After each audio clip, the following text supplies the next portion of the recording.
Jadi kami akan fokus untuk merilis dan produce film-film horor. Nah, jadi horor sendiri kan banyak subgenrenya. Jadi untuk ini kami merilis film horor klasik. Kedepannya kami juga ada beberapa konsep. Nah, salah satunya horror creature gitu. Jadi kami akan bereksplorasi tema horor dan visi misinya juga bagaimana supaya audiens masuk ke dalam dunia yang mencekam. Nah, itu dia.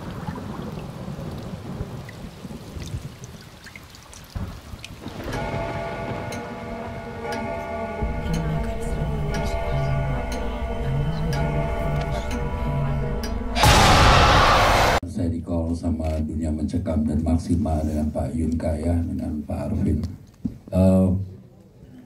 Kita mau bikin film horor klasik gitu. Itu sesuatu yang berbeda ya. Apa kita balik lagi ke klasik seperti apa, tahun mana, periode mana gitu ya. Sampai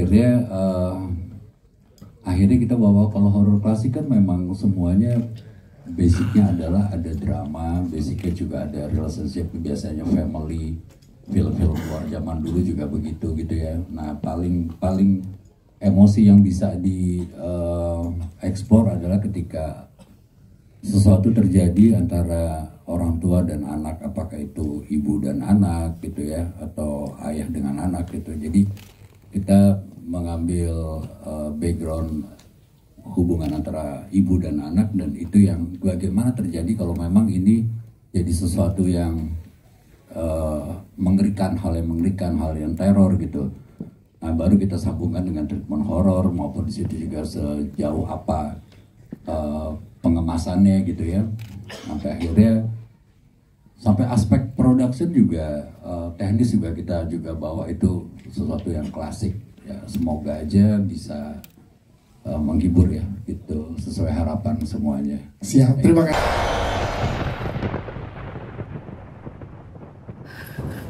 Gue gagal jadi ibu.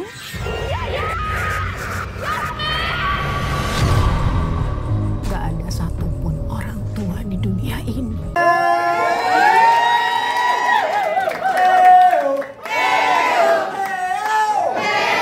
Kita udah siap nonton Panggilan dari Kubur dan bikin ini jadi box office. Saya terima kasih untuk sedia waktu kalian, teman-teman semua. Moga-moga beneran film ini film yang lengkap.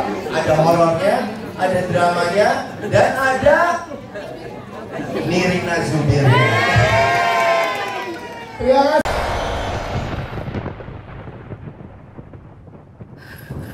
Gue gagal jadi ibu.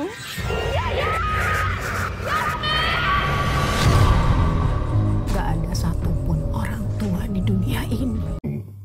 Aku bayangkan waktu di set, karena ternyata di set itu lebih melelahkan karena kecampur aduk dengan situasi dan pengarahan dari Mas Sunu yang memadati semua alam imajinasiku yang tadinya gimana, tapi pas di set ketemu Nirina, ketemu set, ketemu itu membuat jujur Panggilan dari Kubur syuting yang melelahkan jiwaku. Karena ngadepin situasi yang deket banget dengan ketakutan yang aku pengen hindari sebagai ayah yang punya anak. Jadi ini ya tadi kalau dilihat dari sini mungkin jujur horor klasik yang aku nonton ini mengingatkanku waktu aku nonton sebuah film Indonesia juga di era aku masih SD SMP, dan itu nonton ini kayak apa ya, mesmerizing gitu loh. Iya ya, ceritanya ngegarap sesuatu yang kadang-kadang pengen nangis tapi tiba-tiba keburu takut, terus tiba-tiba kemes itu loh di belakang gitu loh.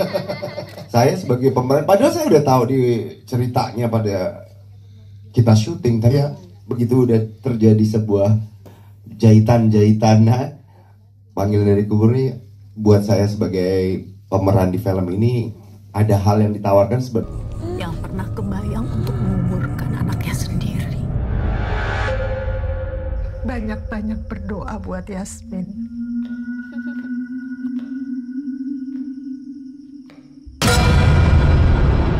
Terus scene paling berat adalah buat aku pada saat tidak ada pilihan lain harus memandikan mayat anak sendiri gitu.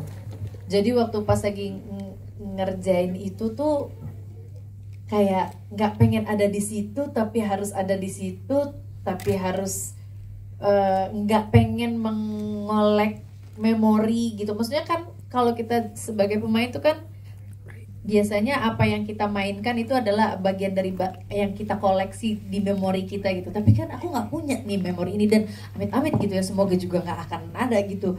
Mudah-mudahan aku duluan gitu dibanding anak aku gitu kan.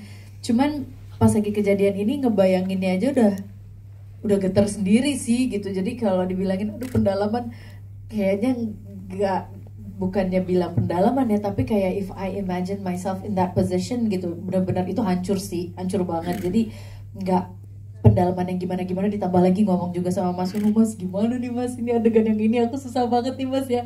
Duh, itu benar-benar yang gak apa-apa. Nah ini kamu nggak punya pilihan lain. Emang pada saat itu cuaca tidak mendukung dan emang benar-benar kamu harus melakukan ini gitu. Jadi kayak ya Allah, oke deh, oke aku kerjain. Dan itu beratnya minta ampun gitu. Terus mistis, dengan darah ini saya bersumpah, seluruh keturunan saya yang dikuburkan di tanah ini, mereka akan bangkit kembali. Tapi yang aku katakan itu adalah benar adanya. Main di film Panggilan dari Kubur, kita diskusi dengan produser, sutradara, dan semua cast. Yang saya suka adalah kita akan membuat sebuah klasik horor. Jadi kita diskusi lebih banyak mana antara dramanya atau horornya gitu. Saya mau terima karena lebih banyak dramanya gitu, karena sudah terlalu banyak kita disuguhkan dengan horor yang jump scare, yang menakutkan, yang gore-gore-nya luar biasa. Tapi saya kepengen ada sesuatu yang horor tapi berbeda gitu. Makanya saya mau, apalagi saya melihat castnya, saya ketemu Nugi lagi, baru ketemu dengan Nirina yang luar biasa, pemain-pemain yang lain, Bu Mutia, pokoknya semua nih aktor aktris drama gitu. Saya oke nih, kayaknya boleh juga nih menghadirkan klasik Action komedi. Situ action dikit. Awalnya sih saya nggak mikir bakal banyak seperti ini sampai action-actionan. Karena di skrip yang awal simple aja, dia seorang saksi dari perjalanan masa lalu dan ini ya, apa namanya tuh, kayak apa ya? Bukan ini yang dia hidup lagi itu gara-gara apa, tanah leluhurnya itu. Nah yang anak kecil itu tuh Basri kecil, dia punya jadi saksi hidup. Jadi akhirnya awalnya sih hanya sekedar memberi solusi, tapi ternyata hampir semi action. Jadi jadinya ya saya seneng juga bisa memberi warna yang beda lagi di film Panggilan dari Kubur ini gitu. Walaupun di adegan kita di kubur itu saya mengalami hal yang tidak diinginkan. Kaki saya tancap paku, padahal saya udah minta untuk membersihkan semua dari paku, kaca, batu, karena itu benar-benar real setnya. Itu sebenarnya bukan kuburan ya, sebenarnya dibuat jadi kayak kuburan. Dan di situ memang yang tadi Nirina cerita itu ada beberapa kejadian-kejadian saya dibilangin sebelum saya kena paku itu. Di situ kalau di Nirina bilang itu lampu ya, saya dibilang ada mata tuh di sana tuh. Saya ngeliat sebentar gitu. Siapin diri kamu untuk yang akan datang.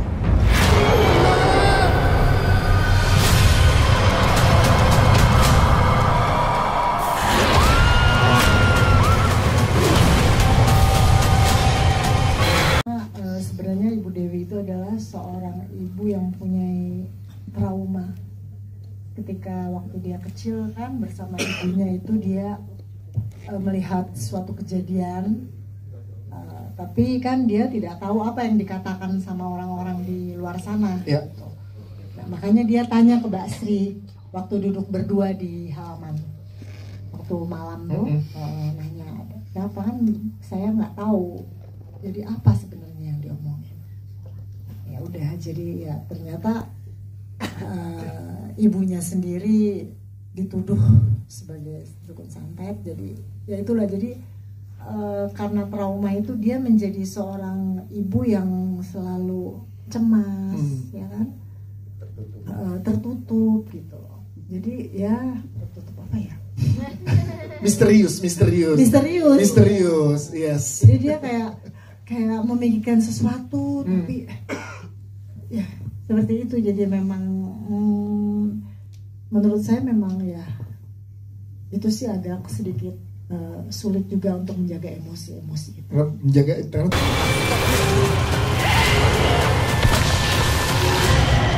harus memakamkan dia secara layak di tempat yang seharusnya dia dikuburkan. Aku tuh bukan tipe orang yang suka nonton film horor, tapi ini aku suka. Kayak kamu ini tipe nonton film horor yang ada rasanya.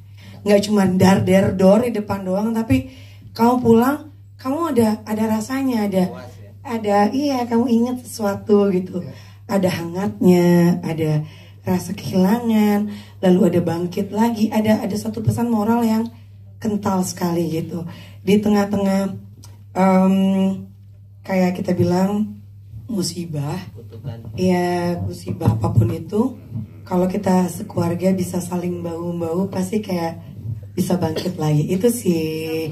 Tapi itu kerennya hal seperti itu bisa di mix sama horor gitu. Iya, betul. Iya, itu sih yang aku sebagai penonton kayak, wow, keren juga nih. Masih kayak tadi yang datang, yang anaknya nggak ikut, pulang sampai rumah peluk anaknya sih. Itu minimal itu yang dirasakan tuh. Iya kan? Iya, benar. Nah, untuk pengalaman yang mistis, ini ada tunggu-tunggu nih, Gong. Itu nih. Jadi emang selalu ya behind the scene itu menyimpan banyak cerita. Nah, aku tuh takut, emang orangnya nggak mau sama kayak, karena kalau dapat tawaran film horor takut gitu, karena aku tuh orangnya sensitif. Jadi kalau aku bisa di satu ruangan, terus ada energi yang aku kayak kurang cocok, aku bisa langsung nge-sense gitu. Nah, mungkin di adegan itu, kalau tadi teman-teman media lihat, ada satu adegan aku di mana aku dicekek sama Firza. Iya. Dan itu padahal dia nyekeknya juga nggak gimana-gimana, tapi aku mengalami satu masa yang kayak itu nge-freeze. Aku kayak waktuku tuh nge-freeze gitu. Kayak semua orang nggak tahu apa yang lagi aku alamin, tapi yang ada di dalam diri aku itu keguncang. Kayak earthquake, tapi hebat sekali gitu. Tapi ternyata pas aku kayak balik lagi gitu, semua nggak ngerasain kenapa-napa, kecuali mungkin Mas Unu gitu yang udah kayak, dia kenapa nih, tapi nggak ada tanda-tanda yang gimana-gimana. Jadi ternyata itu cuma terjadi di aku doang. Tapi pas diputar di playback ya Mas Unu itu gerak ya, jadi mesti diulang lagi gara-gara yang pertama itu terlalu shaking gitu. Nah, untuk ulangnya lagi itu aku perlu banyak waktu istirahat untuk memberanikan diri lagi untuk ngulang, karena takut. Iya, karena retake.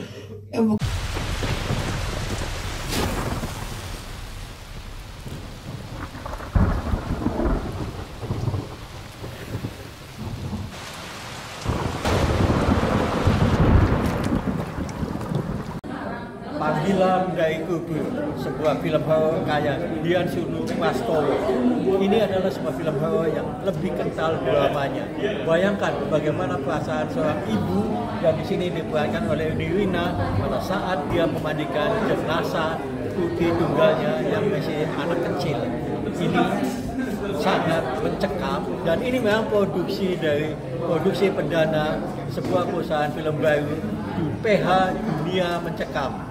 Bagaimana Nugi dan Nirina bermain sebagai orang tua yang mempunyai anak tunggal dan kehilangan anaknya, tapi ternyata anaknya bangkit kembali. Dan bagaimana cara menghadapi kebangkitan sang anak menjadi sebuah film misteri, thriller, legenda sampai dengan sangat kental drama keluarganya.